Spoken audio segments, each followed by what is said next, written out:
this year. We got the gang back together. Hang on. Bumblebee! You're the best, Pete! You are the best! Take off Let's give it a whirl. and get down. Beat, music. Look at House! Woo! You've got to be kidding me. Transformers, a Michael Bay film. You don't look very dangerous. Oh, I'm hit! I gotta hurt you now. Coming soon. Transformers Age of Extinction. So Transformers Age of Extinction is the 4th installment of the Transformers film franchise created by Michael Bay. Yeah, this is the 4th movie.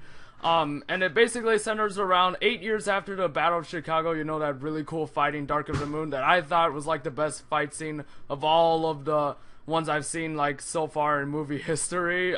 That's just my opinion. You could have a different one, but after that battle, the Transformers have went into hiding because, you know, the humans have sustained a lot of loss of life after that, and they were like, enough is enough. We need to kill every single Transformer, whether it's Autobot or Decepticon. And also, all the Cybertronians are hiding out, and all of these things will change when Mark Wahlberg's character finds the wounded Optimus Prime. And so they go on another awesome adventure. Now this movie, I gotta say, was pretty good. I thought it was gonna be really bad, but it turned out pretty good. And the reason why is because, for once, the Autobots are being the main characters, not the humans. Like, there is no annoying Shia LaBeouf or any of the dumb military guys, and thank God not the parents again, like you've been hearing from the other reviews. But yeah, so it's really great to finally see a Transformers-centered film that's about a film on Transformers. Finally, I can't believe finally see this after 3 other installments.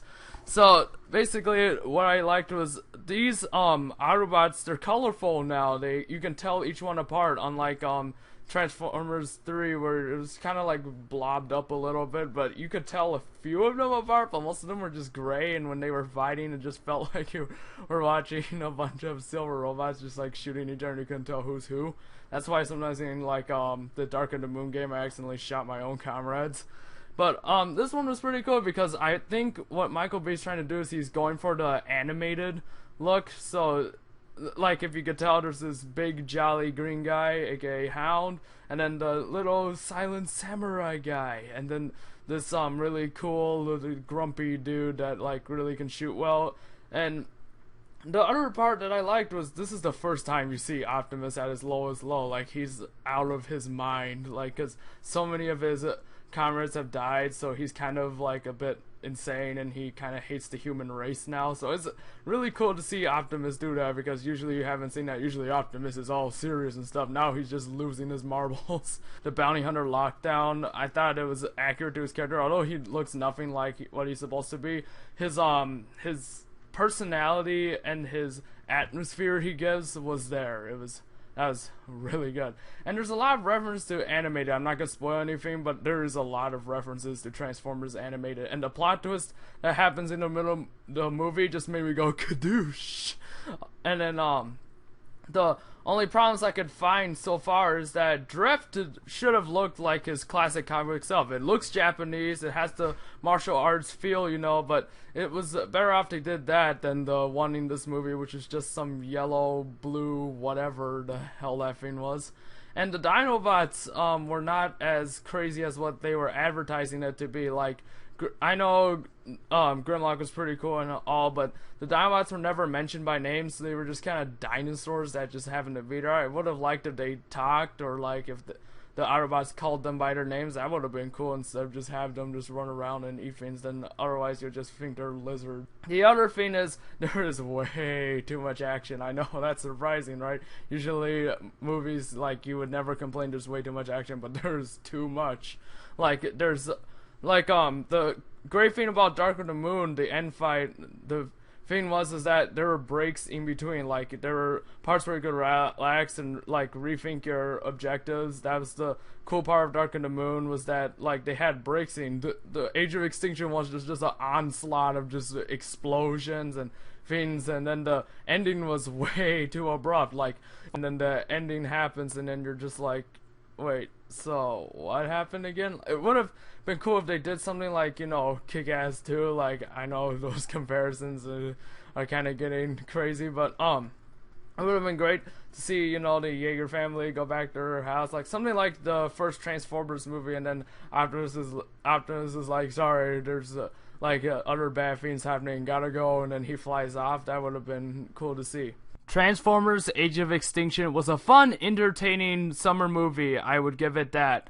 But the problems were that it had a really abrupt ending, and the Dinobots didn't talk at all, and their names were never mentioned, so they kind of felt like just animals. And the fact is that they look worse than their cartoon counterparts in robot mode. Everybody would agree that, because they're all just the same colors. The same thing with the X-Men, they're all the same color, while their cartoon counterparts would be like more colorful. So that kind of sucked, and Drift could have looked better, honestly.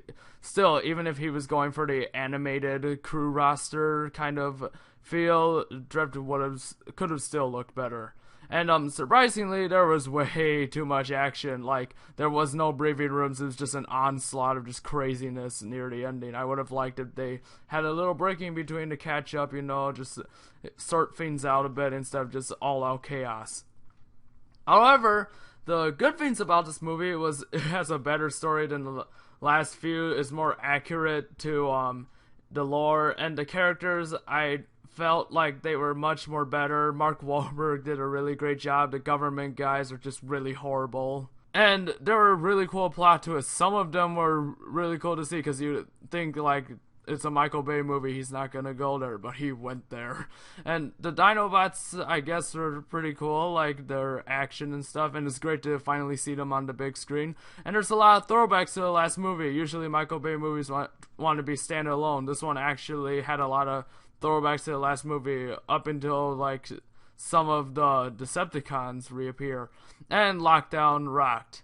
The other thing I really liked too was that the Autobots are finally colorful. You can tell them apart, and they have their very own personalities. Each one is very, very, very different. So that's about it. I'll see you guys later for more videos. Peace out.